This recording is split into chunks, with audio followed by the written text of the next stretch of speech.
Tango nzamba bengyo, il faut à établir yo. Yangozo mona yeso so sabaye koli eza bino te matu pona ki ngai ngande mutu na pona ki bino ngande na benga ki bino ngande na établir bino.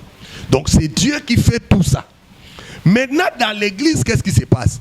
Tozana eloko to benga la reconnaissance et la grâce. C'est-à-dire quand Dieu choisit quelqu'un, il l'appelle, il l'établit, il faut que puissions l'église te reconnaître cette grâce-là. C'est ce qui s'est fait dans l'apôtre Paul. Paul, Nzambe mouta bengaye, Nzambe mouta consacré, Nzambe mouta pakolier ma futa qui est le Saint-Esprit. Yango na sokene. Nzambe mouta pakolier ma futa. Mais Paul wana pas kota na musala, Dieu a confirmé cela. Il est allé parler en vision et pas dans l'année. Bana notre père mbote na biso mbote lisusu esengozali ya makasi komona bino ndenge to mona naka uta studio sagesse bisika wapi toyaka tosalaka ba émission na biso po ekomela bino na ba moyen botalaka biso ndenge na sengaka bino ndenge na lobaka na bino merci ndenge na yebisaka bino ete moyen oyo ezali ya kosunga biso ezali ko s'abonner ko aimer ko liker ba émission oyo pour que nanzela na yango nde tokoza suma koki mingi ya koyeba kosela kabino musala malamu na oyo pe alingi na makoki na ye na ndenge azaleli aza na posa kosunga biso pamba te musala oyo etondisami na makambo ebele na yango na nzela ya ba moyen na bino nde tokoyeba ko surmonter oyo nyonso ekozala obstacle. Mbote na bino lisusu mbote mingi nzamba za bolingo nzamba za malamu akutanisi biso lisusu mokolo mwalelo bisika oyo wapi comme d'habitude botika na remercier ba oyo pe basunga biso malembe wana na moni directeur ya protocole ya chef de l'État Bob Mboba aux âmes bien la valeur attend pour le nombre d'années depuis Lubumbashi. Les notables Pierrot Kambala, na Pesio Mbote na Mama Yeme Bisika Bozali, na Bosanité Makombor Jonathan, sans oublier l'infirmier sage Alpha Kombe, na Pesi Mbote na Marco Lukusa, Mobali Babomba Gaete, le banquier, hein? 12 jours seulement à Paris à Zongi, tant yozo Kima, mais il y a ça 12 jours, à Tiki Paris na défaut à Zongi. Marc Lokusa, le banquier na Pesio Mbote, na Pesi Binonoso Mbote, Bisika Wapi Bozali, Persen Kwadi, Jonathan Bupanda, na Pesi Bino Mbote. Bonjour pasteur. Bonjour bien-aimé journaliste. Qui m'ezali? En tout cas, qui m'ezali Nzamba zo batela. Tu as noté la caméra, na mo lelo zo banga banga, o banga ni. Te ngani. Na sala na pona nkolo, te Nzamba zo sunga. Boni etonga. Etonga eza malamu kolo azo continuer ko kambango. Olobeza kana veni Avenue Feshi numéro 7 na commune Makala. Yo boyamba. Bien sûr, batu nyonso baza na posa na biso bayaka wana, seulement que na établi na jour moko fixé. Mais na jour na biso nyonso ba culte lundi, mercredi, vendredi, dimanche, nyonso baza na posa basali to yamba bango. Oza pe na bureau na o. Tozuna no bureau te, mais tozaka wana au milieu ya libota. Banda oza na service osali combien d'années? Na service ya côté sacerdotal. Voilà. Na sacerdoce na bon na tangite mais na plus de 10 ans déjà. Plus de 10 ans. Ouais. Nini ya malamu ozui? Non. Et puis oza na service nini omone non o eloko malamu na zui na musala o ezali. Bon, na zui mingi et pas na Nzambe et j'ai réalisé que il y a pas un bon maître autokoiko sale là koleka Nzambe. Dieu c'est un bon maître, il sait prendre en charge, il sait défendre, il sait vraiment garder ses serviteurs. Donc dans un souvenir moi kitoko pas Nzambe. Ya mabeni ni omwe na musala o. Bon, na koloba mabete parce que ma commis le que toute chose concourt au bien de ceux qui aiment Dieu. C'est vrai, en tant que mutu, ezala makamusu na koloba ke na moni yango lelo mabe, mais si malobi na comprendre que Nzambe atika kangweya kaka pona bolamu nanga donc nazala nga na mabe ona monité nyonso Nzambe linga ekomelanga ezala ya malamu to ya mabe na miso batu et contribuer ka pona bolamu nanga. Pasteur Camille Lombe, Pet Shalom, Louis 15 na Yolo Sud. Camille Lombe, pasteur Maman Nadège, napesi bino mbote bana nyonso etonga bet shalom napesi bino mbote ebele bisika bozali. Faites confiance à l'homme de Dieu, c'est lui qui dit à Ouen, Camille Olombe et Maman Nadège. Parce que là où Mogo n'a pas sur Zobangalé de l'obéir la consécration. Mais avant tout côté sur la consécration et là où Mogo n'a mona que l'obamara mingi. Mais na meki ko tourne un peu banana nzambe malin mais na mona ba définition est un peu na kata ba complication. Na tout na question simple kaka wo répondre 3 minutes. So compliqué to ko na 5. Na mona to loba mingi temple o mususu église mususu o pour la banoge noté à mingi synagogue. Bon temple synagogue église il nga olaksani. OK, merci pour la question Oyo et c'est vraiment important tu m'as pu préciser par rapport à ça. Temple et ali habitation ensemble, c'est-à-dire c'est la maison de Dieu, là où Dieu habitait conformément à l'écriture ndenge d'Israël batongaki un temple. Et les synagogues ils allaient qui ba salle de prière, des salles où les gens se rassemblaient juste pour na koyoka mobeko kozwa ba instruction ko ta pas ba sacrificateur. Alors na lelo les temples d'abord en avant on comprend que temple d'ailleurs Moko il y avait plusieurs synagogues mais temple ils allaient à Moko c'était pour le Vatican. Non Vatican c'est un temple était c'est là que la temple était que ça la rapé temple était. Mais au lobby à Moko ne dialogue donc il y a polémique tout ça le voilà temple les loi Vatican synagogue a le voilà ba paroisse. Vous va pas comprendre moi bien. Bon na yebi une organisation catholique malamuté mais soko so ngo bongo temple local a lieu où le plus grand de tous les lieux, tant mieux. Mais le temple était le lieu le plus grand de tous les lieux. Le lieu le plus important parce que c'est là que Dieu habitait. C'est là que Israël venait pour offrir. Parce que Nzamba, il s'agit de Moïse. Tango boko kende na mabele on a pesi bino lokole laka. Boko guma melanga bisika nyosote. Voilà pourquoi na lobaka là-bas na Nzambe que on n'adore pas Dieu n'importe où. Donc faut pas longola ba expression telle que Dieu est partout. Dieu n'est pas partout. S'il était partout, il allait dire à Israël de l'offrir partout. Mais Dieu avait pris ça Moïse. Omniscient. Oui, omniscient. Omnipotent. Omniscient, c'est un parler. C'est un parler. C'est-à-dire, c'est que Dieu il est là. Mais pour l'adoration, on ne l'adore pas partout. Pour adorer, Monin Zambé a tchaki temple. Temple, c'est là où il a fait résider son nom. Donc, ceux qui m'ont adorer, il faut vérifier si l'endroit où il va, il y a le nom de Dieu qui est là. S'il n'y a pas le nom de Dieu, ce n'est pas un lieu d'adoration. Donc, les temples, synagogue, et c'était prophétique. Parce que l'unique temple, c'est la personne de Jésus-Christ. Voilà pourquoi quand Jésus a dit à Solon, pharisien, il détruisait ce temple. En 3 jours, il parlait du temple de son corps. Donc, le temple, c'est le corps de Jésus-Christ. Voilà, on a compris ça. Voilà, église, c'est aussi un temple. C'est aussi un temple, mais définition église, d'abord, il faut comprendre que l'église, c'est l'ensemble de tous les enfants de Dieu. L'ensemble de tous les enfants de Dieu, l'ensemble de tout ce que Jésus a sauvé au travers de l'œuvre de la croix. Cette famille-là, ce groupe-là, église. Et étant église, Dieu habite au milieu de son peuple. Donc, le temple, c'est l'habitation de Dieu. Comme Dieu habite au milieu de son église, c'est-à-dire l'église, c'est aussi un temple de Dieu. Tout comme la personne qui a reçu le Seigneur devient aussi un temple de Dieu. Mais aussi une synagogue, non, synagogue, c'est un lieu de rassemblement juste pour la prière qui pouvait être équivalent. Il y a des bisicos qui ont un regroupement. Le adresse n'est pas ça que fête numéro 7. Fête numéro 7, il y a un temple de ça lié à rassemblement à centre. Parce que ceux qui sont au long, on a trouvé dans Balaba, c'est un temple comme dans Balaba. Il y a un besoin d'image d'église catholique. Mais ça, les sous-moutés, pasteur. Est-ce que les sous-moutés place aux images à Vatican, Vatican, le temple. Bon, na yebi ne bien te place. Ba paroisse, c'est la synagogue. Tous ces images, on ne pas comprendre. Et ça va contre des rapports ces images des contre na yebi yango pena na yebi pena organisation na bien te yango na lingo lo bate makambo yo na o maîtriser te do yabina lo synagogue te synagogue na expliquer déjà bon siège na bino za rawan tango zo ba yabino siège na bino assemblée de 16 rawan c'est comme si otuninga siège Basta. les salariés wapi siège administratif. Bon, babi que non réunion moko ya assemblée des saints.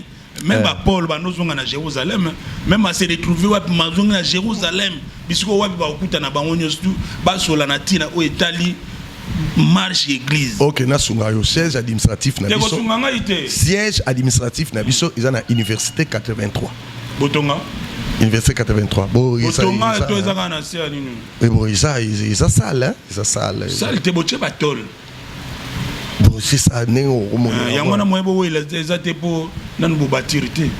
Mais na kati na biso ya ba église des saints ba bisiko ils appellent ba bâtiment bien là ezali. So comme na Kingasani na Nkoli Tonga ils a bâtiment. So ko na nani na Lemba. Bisika pasteur Roger Kalala. Alors ça la musala na PCP bambote belé batongi bisika belé batongi. Mais na bisika siège de Mnezali de Totonga tozaina na problème à marché à parcelle les lots sur le terrain il faut Totonga kasi ngwana le pango ezalaki na tozaina na problème à marché à parcelle je crois ce que vérifier aux info to sombi presque ba parcelle wana nyonso ekangami na biso ouais na université 83 non dirigeant toza na collège à ba ministre ezana collège à ba ministre notamment pasteur Bruno docteur José Ibono basé belé. Organigramme n'a plus de donc pasteur titulaire azati donc papa azati pasteur le Paul Mutombo nabino nani pasteur Kabundi Walesa nabino nani pasteur nani Ejiba Mampia nabino nani. Bon OK nena lo bango toujours biso toza église des saints église de Jésus-Christ église oyo ezo bunda pona kotikala na ba trace ya ba apôtre. Alors il suffit autant la nana ba apôtre comprendre parce que les lois sont tenus nana zaï pasteur Éphèse nana zaï pasteur à côté. Na Jérusalem to mona Jacques. Na Jérusalem zaï Jacques apôtre Jacques. Pierre zaï na. Hein? Pierre pape né. Jacques zaï plus que Pierre. Hein? Pierre n'est pape mais fait que zalaki Jacques. Il y a Jérusalem. Té na côté on a katia mon boulot à té mais yeba ke l'église collège Jérusalem nous donnons déjà l'église et apôtre Jacques mais na bango surtout papa na bango zaki Pierre de papa banani ya ba Jacques mais il a zaki le roi responsable numéro 1 na bango te zaï bongoté et zaï bongoté donc l'organisation ya ensemble et ça tel que pasteur que prophète to que na musika te yebisa biso organisation église des saints ils ont organisé ndenge nini nana zaka mutu po so ba luka réunion moko ke ba ben église des saints ba ko benga collège te ba ko benga mutu eza nani le quoi tout le monde a remis de l'éternel mutu c'est Sonic Foot. Voilà yango na yebisa yo boy en ce qui concerne l'organisation de l'église il y a une organisation oyo Bible Pesibiso oyo makomi oyo l'enseignement des apôtres Pesibiso mais il se fait que toza contrarié na exigence mususu ya l'état oyo ezo cadré penzate na organisation ya enseignement.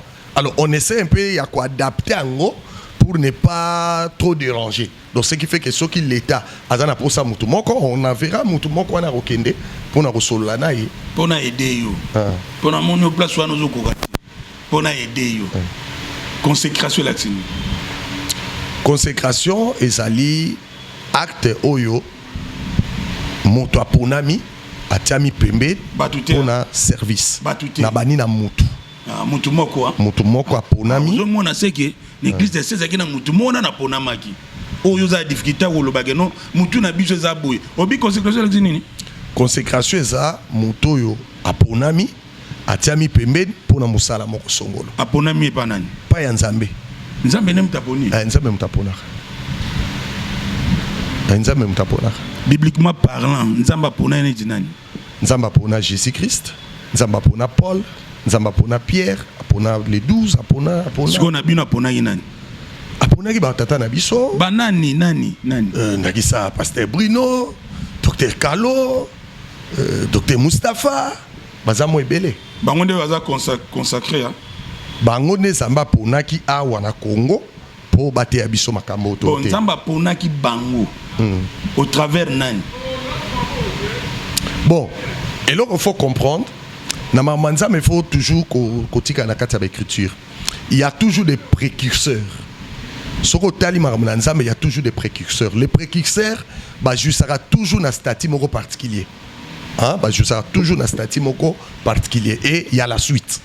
Donc il faut toujours que les précurseurs, bah dara nenge moko tena la suite. Pour les lois nzamba ko benga yo aponi yo apesho musala yo bandi. Mais bato yo nzamba apesho albi que bato na ye baptisé bango. Mais yo moko suis batemte. Pasteur, toke malem. Na moni lelo est supposé poser terre. Pasteur tatabana lelo toke malem. Yesu ye mo nzam.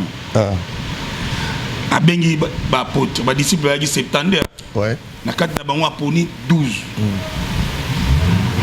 Apesi bango instruction. Ye mo nzambe aponi bango papesi bango instruction. Allez partout dans le monde. Matthieu chapitre 29, hein? Ouais, 28. Allez, 28, hein? Allez partout dans le monde et faites de toutes les nations mes disciples. Donc, Yesu, avant Koufa, Azwaki Bango, Asukoli Bango Makolo. Donc, on va quelque part, et vous à la baptême, et vous appelez consécration à Bango, Yango Wana, Asukoli Bango Makolo.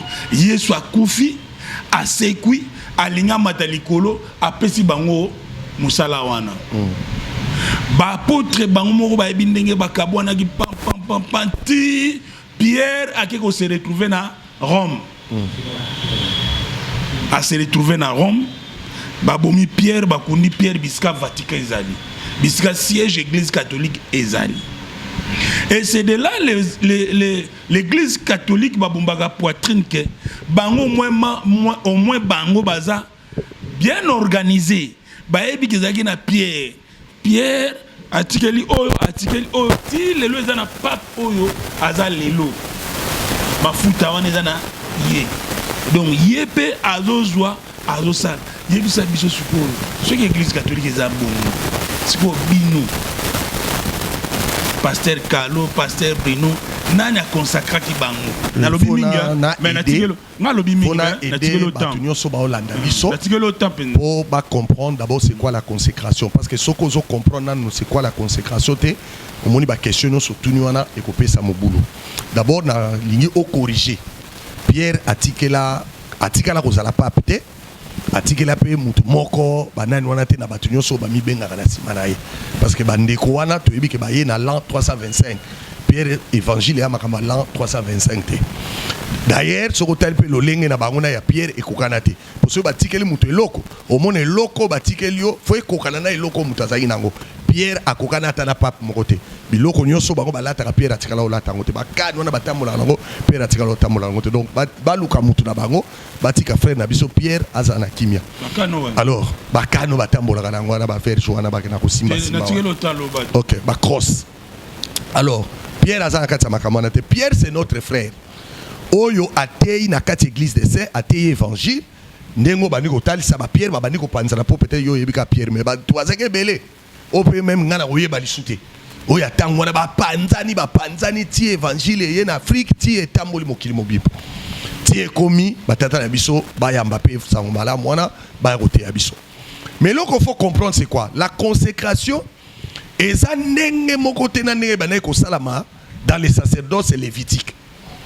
Dans les sacerdoces lévitiques, tant Nzambe a pesi mobeko pa na Mose, a bengi alobi consacré Aaron. To moni Moïse a bengi Aaron na banana ye a consacré bango pour na musala ensemble. Voilà pourquoi Aaron était considéré comme saint. Donc saint, ça l'a rappelé consacré. Alors, a consacré basali ba cérémonie. Ba pakole mafuta. L'huile d'onction sur la tête, ba sokolier, ba katie barbe, il y a eu un rituel. Mais maintenant, dans les sacerdoces, il y a Christ comme souverain sacrificateur. La consécration est là sous parce que Aaron, c'était lui le meneur. Il y a sacerdoce. Biso le meneur, la sacerdoce, c'est Christ. Christ a continué à je crois que 4 l'esprit du Seigneur est sur moi. Il m'a oué. Parce que Koponama, il ne faut pas parler. Donc il m'a oué. On a ce que ça soit ma fouta physique boyete, malubi ma fouta oyo Christ azanango o ba pakolier c'est l'esprit. par Kolinga, pour ne annoncer la bonne nouvelle aux pauvres. C'est lui le souverain sacrificateur ya mulongo na biso. Do biso to banganga nzambe o to na kati ya mulongo à Christ. Donc état ici déjà que consécration ou qu'on ça la consacrer rituel nango ça sous ndenge moko te. Lelo siko rituel est tel que c'est Dieu qui choisit. Et tant nzamba ponio il faut benga yo. Tant nzamba bengyo il faut a établir yo. Yango mona yeso so sabaye koli eza bino te bato pona ki ngai ngande mutu na pona ki bino ngande na benga ki bino ngande na établir bino. Donc c'est Dieu qui fait tout ça. Maintenant dans l'église qu'est-ce qui se passe? Tozana lokoto benga la reconnaissance et la grâce. C'est-à-dire quand Dieu choisit quelqu'un, il l'appelle, il l'établit, il faut que puissions l'église to reconnaître cette grâce-là. C'est ce qui s'est fait dans l'apôtre Paul. Paul, nzambe muta bengaye, nzambe muta consacré, nzambe muta pakolier mafuta qui est le Saint-Esprit. Yango na sokene. Nzambe muta pakolier mafuta. Mais Paul wana po akota na musala, Dieu a confirmé cela. Il est allé parler en vision et pas dans Ananias. Abisabi kende sambela pona Paul impose lui les mains. Voilà, impose lui les mains. Parce que cet homme, c'est un instrument que j'ai choisi. Tikanga, c'est un instrument que j'ai choisi. Donc, on m'a choisi les Ananias. Ananias, c'est Moutaponi Paul. Moutaponi Paul, c'est Dieu. Mouta établi Paul, c'est Dieu. Maintenant, Paul doit être reconnu dans l'église. Il envoie Ananias pour qu'il a imposé Maboko, pour que Paul Azala admis dans les services dans l'église. Donc, aujourd'hui, ce que nous appelons couramment consécration, pourrait être appelé comme reconnaissance et un ministère. Aussi, merci, pasteur. Pierre se retrouve à Rome. Oui. Sali Moussala na Rome. Pierre wazalaki na mafuta oya Yesu Kristo oya ponaki ye. Nenga salaki Moussala c'est que zape na ba oyo ye apakolaki mafuta. Et ça bon te passe. Bah oya reconnaissait qu'il roi Paul était reconnu par Pierre. Na Rome, na bina Rome. Na Rome oui, ba disciple ba ça belé. Bah tuana sont des prêtres, les autres on va prêtre. Te baza ba prêtre te. O to on va nani. Ba prêtre te, ce sont les disciples de Jésus. Église ne va pas rené sérieux. Église la ka moko banda sérieux na ti lelo ezala ka moko. Pasteur, tout des histoires te. Mais église à Yesu yango na kanti ba Pierre ne continue ti. Kasi ya ba Pierre yango na bisi église catholique ezo yeba ke non Pierre n'a pas kolaki ba bateau ya Rome. Pierre ne mutapona ki bango pour que basala musala ti lelo ezana papo aza lelo. Bazo reconnaître na mafuta Pierre wana. Les journalistes qui ndeko se renseigner na histoire. Oyeba, le tout premier pape s'appelle comment à Kotaki pape na Nénine. Tu vas voir que Pierre azala si akufa kala si akenda kala. Akufa na Rome. Na Rome histoire je sais Paul akufa na Rome. Ben il y a Paul que Pierre kate Paul ba c'est belé ba kufa presque na Rome. Et belé. Prophète. Pierre akufa ki na Rome. Oui. Bisika siège église catholique ezali. Oui. Yango wana na lobi boy tango Pierre akosa musala na ye c'est kaza na bateau ya ponaki na Rome bateau wana baki na service songolo pakala église moko boy église wana o banolo bakombo ya Jésus Christ pour Pierre atikaki Israël atikaki Jérusalem mais que partout dans le monde na quoi ko luka côté sango malam bisika wa kende ko sala ba disciples oyo ba ko se reconnaître en Jésus Christ notre Seigneur. Ces disciples-là, Bangonne, Bazuma Fouta, et pas comme et pas à Pierre, Bango Bazaliko Paco, Bazaliko, qui va tous se retrouver, Bango n'a bien à papter. Yangonate. Yangote. D'ailleurs, Moutatei na Rome, où il y a sali ba disciple na Rome, église à Rome et Botama c'est Paul. Paul a comme Rome avant Pierre. Ça va. Pierre a qui plus tard. Bon, toqué dans là Paul. Pierre peut amikou fait là qui, ba disciple ba continuer qui. Le problème c'est que quand ta histoire te c'est là bateau na ndeba beta histoire pour bakosaka. Bateau yo zo betela lisolo na bakosaka. Histoire ça que Pierre a kufaki na avant. Bazokosa. Pierre bazokosa. So babi que Pierre azai pape na bango bakosa. Ba yebi que Pierre atikala uzala pape te. Siko Pierre a kufaki pe avant. Pierre a kutai de ba disciple baza au Paul ateaki. Pierre pa koti lokula moko na bango, a umeli na bango, a kufi. Église continue marche. Église continue. Et continue marche. Église nini. Église à Jésus-Christ. Corps du Christ. Église à Jésus-Christ. Il y a moins de catholiques. Te yangote. Yango te catholique. Bon, ça va. Philosophie ba Paul ba ginango. Oui. Ceux qui te lobby ba Paul ba Pierre. Ceux qui te lobby eza yango te yozo reconnaître l'église catholique na philosophie wanati. Parce que l'église catholique est mandé. L'église catholique est bimana pour ça Yabat, pour ça empereur Constantin. Pour ça empereur Constantin, au début que quand quelqu'un devient puissant, dans la histoire biblique, quand quelqu'un devient puissant, et ça va et puis tous ces gens-là, Balouka toujours la même mise sur la religion. Alors, Constantin le Grand était devenu puissant, il a voulu tout contrôler. Et ça, c'est déjà même l'image de l'Antéchrist. D'anticiper qu'il y aurait un moment où tout serait aussi contrôlé par un impie. Donc, c'était déjà ça. Il voulait tout contrôler. C'est comme ça, à l'Ongola qui liberté à religion, pour rassembler tout le monde dans un seul endroit qu'on appellera Église catholique, soit Église universelle. Donc, ça, fondation, ça n'a rien à voir avec Jésus-Christ. Pasteur, Tozoluka, tu es pendeni comme pasteur. Oui. Tozoluka, tu es Nengeni yekuna pas comme pasteur. Il a été consacré par qui? Ngana lobi boy. Ba Pierre na ba Paul va se retrouver à Rome. Na boité. Roi Constantin azalaka fort, akomaka fort. Apesaka nzela na ba prêtre. Oya kutaka pona nini? C'est parce que ba prêtre ba lakisaka nzela. Nzela oya landi conseil à ba prêtre. Il se dit que non, conseil wana za malamu eza kitoko rendre nga pour fort. Il reconnaît les prêtres. Alors ba prêtre ba banane. Ba prêtre bazo continuer tilelo. Ba prêtre catholique. Ba prêtre catholique ko baza tilelo. Tango au moment ba prêtre catholique ba sali eloko na bango na Constantin. Église ya Yesu côté ekunate. Église ya Yesu côté ekunate. Bango balongola ka makomi ba bano koto ya bango. Bible aussi. Bano koto makambo na bango. Ah, c'est ça l'erreur bozanako. Au moni bango ba changer biblique belé. Que nous vérifier ta zwa catéchisme. Oh bango ba pesa pour moi na zwa ce qui baptême. Zwa Exode 20 comparé. Au moins la différence tanga deuxième commandement ta la quatrième commandement. Au moins que bande ko na ba bakisa biblique na ba. Parce que Bible aussi la ba catholique ba pesa. Te bango te. Bible au boter na église des saints. Ba catholique ba na. Te ba catholique ba sa la Bible te. Ba catholique ba sa la Bible te. D'ailleurs bango ba za na missel, ba na livre mo batanga. Pasteur. Ba na missel, ba na livre mo batanga. To corriger histoire te. Oh là. David Livingstone Bible ya na ngo. Ezaki église. Te sigo omonia faut ça la part des choses. Entre les mouvements ya colonisation, les mouvements colonisation na église. Pasteur, tika place kosangisa ngote. Balimisa na katao. Kosangisa ngote. Balimisa na katao, limisa pena na katio. La religion accompagne toujours la politique. C'est ça, pasteur. Oui, qu'on dissocie en côté. La religion chrétienne, c'est tout ça. Accompagne toujours politique. Accompagne toujours politique.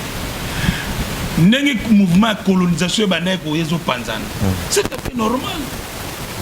La religion qui domine, c'était la religion chrétienne. Oui, vous avez dans Rome, ou Pierre, Paul, Théaki. Heureusement, le but qui dominait. C'est-à-dire ceux qui ont dominé, c'est qu'à côté, il y avait aussi quelque chose. Nana consacré Dieu. C'est Dieu. C'est Dieu qui m'a consacré, qui m'a appelé, mais j'ai été reconnu par mes pères. Donc, le docteur Jacques Moutombo. Nani? Docteur Jacques Moutombo. Il y a mafuta. Il y a ça mafuta ko pakola nga. Bon, il y a tanga maboko. Pas consacré. Le roi Ananias a tchaki Pierre. Nzamba bengi. Voilà. Mais Nzamba mutakita ki te boacha maboko. Nzamba tindi pas Ananias. Kasi Nzamba. Kasi kuna soba consécration. Ya lolenga kala na lolenga Yesu nde bokesenezali. Inayoki. Yo mutachaki maboko Jacques Moutombo. Pasteur Jacques Moutombo. Pasteur Jacques Moutombo na consacré qui? Koko na onani. Bon na maman nzambe bakoko basala te tozanga na batata. Bakoko basala te.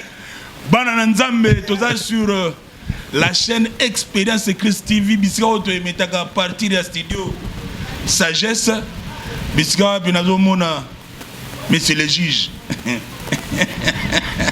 Monsieur le juge. Nazomona le grand caméraman Kapanga monter avant Diguna. Kitoko mingi na moni lelo bozola na bino moko.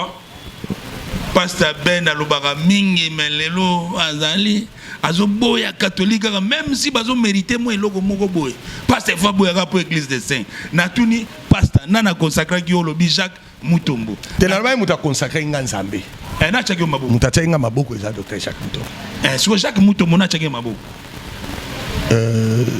docteur Mustafa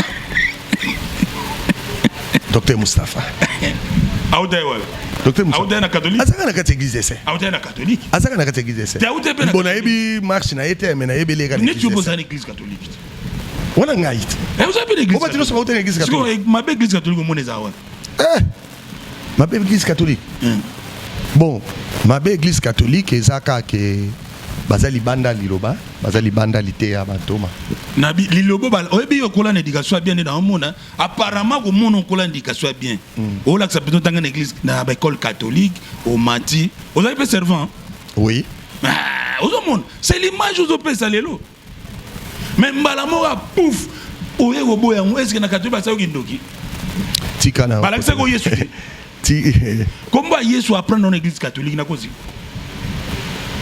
Mais Yesu n'apprenait une église catholique. Et ça, Yesu yo Pierre a été agité, Paul a été agité. Parce que kuna, je devais faire face na Yesu moko yo chaque le 25 abota makabati bébé wana na Yesu moko boya sala atikala ne kulusa zaka na eka wana. Donc Yesu moko un peu compliqué. Banda babaka ya zala wana akitakate. Balzo de gesa. Bon, azo se quoi mais asaka na so moni na ikulusu. Ba yebsinga lelo pack ase quoi mais na o moni ka na ikulusu. So na na comprendre. Ils vraiment mo bulu pona parce que na mona ke kaka zaka na ikulusu. Parce que l'église des saints ba kanisa ka liwa pe se quoi esouté. Chaque jour. Chaque jour. C'est ça l'évangile. Bon bino kuna bo feta pacte. Pacte au fait à chaque jour.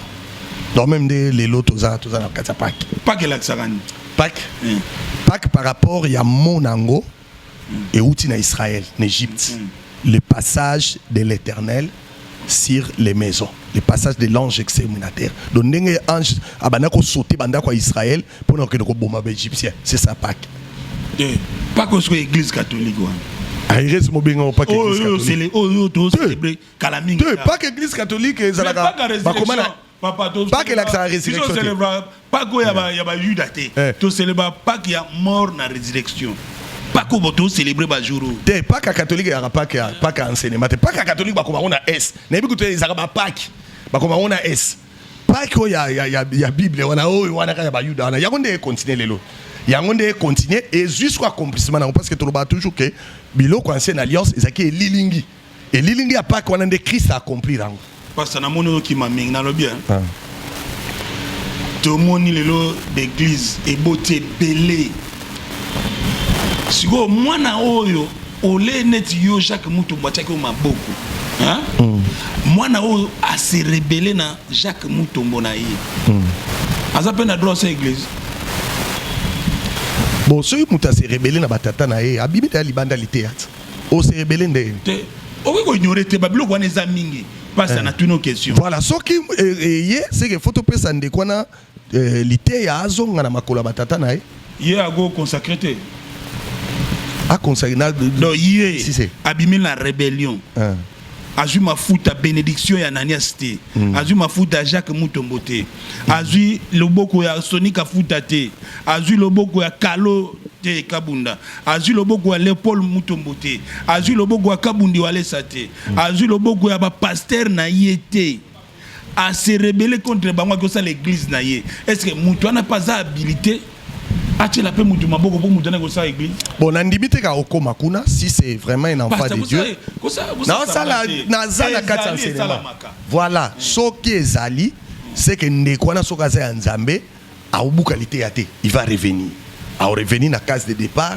pour réparer en fait katambola mala yebisa biso bato la na biso bato yebimaka mwana te mutu abimi na nzela ya rébellion est-ce qu'à cause de la pasteur to homme de Dieu il faut réparer parce que nzamba ba rebelité il faut réparer pour il faut réparer parce que ça libanda lité ya elingi ba rebelité lité elingi ba rebelité donc fazonga bongisa donc c'est que mutu nous surtout il faut Ananias na Bien sûr, Motei. Motei nyonso tout. Il faut en Ananias na. Oui. Azali. Ah, donc so bimina rébellion, ba o nyonso tout, ba zwa loboko ya pasteur wa bimana rébellion. Donc ba on peut l'automo na bango eza nul. Bon, parce que on a posé au expliquer bana na nzambe po eloko wana ezosala mamingi na kata bana na nzambe omona muta serebela na Sonika Futa Rockman que je respecte muta serebela na Denis les prophète des nations muta serebela na Kabunda Kalo le pasteur oyena l'église des saints muta serebela na ba pasteur rebela serebela na bango abimi sikoyo il prétend être yenda ebili lo banzambe cet homme là. Est-ce qu'il y a ça voilà. habilité? Il n'y a pas, c'est ça que vous sangissa trop. Oh, sangissa trop. Moi, je parle de l'église. Hein? Je parle de l'église. Moi, je parle de l'église. Parce que rébellion, il faut déterminer. Parce que ça, il y a un moutoumoussou. Église. C'est-à-dire, assemblée, nous sommes été à Maté à Yesu. Mais pas tout le monde à Maté à Yesu. Te po misu ba otia na ba mate ya Yesu te. So yo vandi place mo ba otia na ba mate ya Yesu te mutu wana bimine o benga rebelle. Te wana bimi rebelle te. Parce que on a dit qu'il faut préciser. Donc mutu yo benga rebelle ça oyo a se rebeller contre l'enseignement des apôtres, contre l'église de Jésus-Christ. Mais ce que l'église on est dans de Jésus-Christ c'était. Ce que mate ya ba otia connaît ça moi Jésus-Christ. Il n'est pas rebelle. Le grand homme de Dieu tout le monde il s'enseigne Jésus-Christ. Ils sont pas rebelles. Hein? Ils sont pas rebelles. N'akisa biso neto bima biso na église catholique yo tsabiso contre ba rebelle. Tout va rebelle. Tout va rebelle. Parce que quand on est dans l'église, il y a un homme qui s'embête. Quand on est éclairé, il y a un homme qui s'embête. Dans le catholique, il y a un homme qui s'embête. Tu bimi na biso. Ce muta bimi na kata mramu que ça n'a s'embête. Il n'est pas rebelle. Il n'est pas rebelle. Parce que awa, la rébellion dont nous définissons, c'est par rapport à Dieu. Ok, et ça polémique, je reste dans l'enseignement. Donc, la rébellion, et ça par rapport à Moutouté, c'est par rapport à Dieu. Même temps, nous avons réparé na batou, c'est par rapport à Dieu. C'est-à-dire, c'est Dieu qui a dit que bah rebelle bazalati. Alors, par rapport à cet enseignement-là, nous avons ramené que bah rebelle nyonso bazonga auprès. Il y a batata na bango. Dans le Bible, batata na bango. Moi, je ne parle pas de Kaboun. Batata na bango pour babongisa. Dis-moi ceux qui sont rebelles. Mais l'autre qui définit statut na bango ya rebelle to rebelle, c'est l'enseignement. C'est-à-dire ce que l'église on est dans l'église en Zambété dans ngo ba toto mutalongwe na ekuna asa rebelle. La température ya ba église en Zambété. Bisoté l'enseignement. Bible salit. Même yoko yeba église so que en Zambété. Tangaka makomi. C'est Romains chapitre 2 peut se pouvoir wana de. Ya usani. Ya we ya juger que we ya Zambété. Et dans juger te Bible bito juger. Attention. Nazo juger mututé. Mais nazo juger loko la examiner. Faut qu'on examine. Bible ne mettez pas foi en toutes choses. Il y a le roi ngo tuninga ma consécration wana. Il faut examiner. Mara mebele zo sala malelo ezakindoki. Ezakindoki. Parce que ti lelo bazo pakola bato mafuta omoni bakei basombi huile d'olive bayeba bani ko sopela ngo mutu wana ezakindoki. Mais c'est la huile d'olive. Huile d'olive na sala ngo te na lambela ngo na ndako. Oh. Na sala ngo na ndako to lambela ngo kalingela ngo maki. Siko nso bagolaga bapagolaga mafuta wana huile d'olive wana. Huile d'olive etika mutabeli bazui huile d'olive bachena likolo. Babwagelo mbasu passer azui huile d'olive apagolo na likolo mbasu. Et alukuta to ezerrer. Yango wana na profiter ko yebisa bango. Huile d'olive ezalaka huile d'onction te. Mais nous ça na musana moi. Huile d'olive huile ezala ba huile mafuta na ba verti ya guérison. Il y a des plantes médicinales. Nous avons rime na pakola mafuta. So pakola mafuta mila na rime mona rime fungana. Donc huile d'olive et tikala kozala huile d'onction. L'huile d'onction batanga na Exode 30 au mona que c'est une composition. Donc ba passer nyoso bote que la batu ba huile d'olive. Bona problème na Nzambe. Bino batu ba yebisa batu que huile d'olive et la huile d'onction bo que no tang Exode 30. Huile d'onction et la composition. Huile d'olive yana kati ba romate belé sangisami pour babimsa huile. Mais huile d'olive yango moko ce n'est pas ça l'huile d'onction. C'est une erreur. Et aussi les temps peut tozana ngo eza suta ya huile wana te parce que véritable huile c'est le Saint-Esprit. Pasteur tomo ke na suka. Yebisa biso te biso na laksa biso na 2-3 minutes. Likamba consécration wana.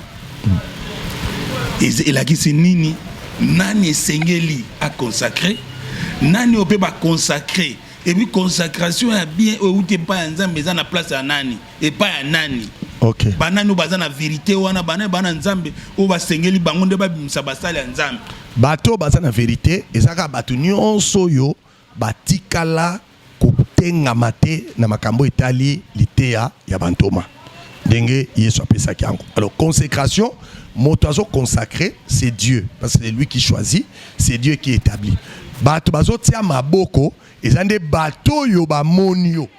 Kotomba makosala musala qui reconnaît la grâce. Yango moni balbi que Pierre a reconnu Pierre et les autres apôtres quand Paul prêchait de l'autre côté. Paul habitait la lingo sa musala te le quoi na perte. Il est allé à Jérusalem kokuta nana ba considérer.